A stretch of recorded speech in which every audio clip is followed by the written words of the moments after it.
Hey guys, welcome back to my channel.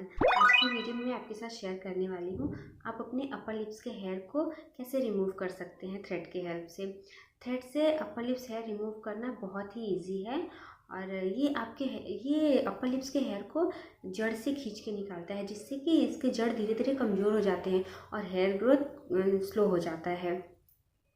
तो चलिए video start करते हैं। और हाँ, अगर वीडियो पसंद आए तो वीडियो को लाइक, शेयर और चैनल को सब्सक्राइब ज़रूर करें।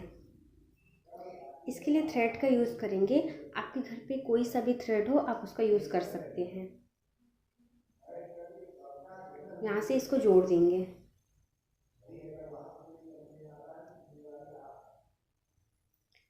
अब इसको 8 to 10 टाइम इसको ऐसा मोड़ेंगे।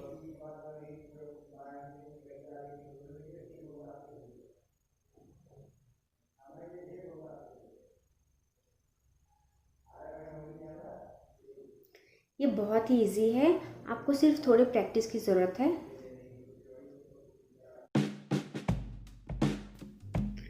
अपर लिप्स करने के पहले आप अपने अपर लिप्स पे सबसे पहले कोई सा भी पाउडर यूज़ करें, ताकि स्वेटिंग की प्रॉब्लम ना हो और पेन भी कम हो।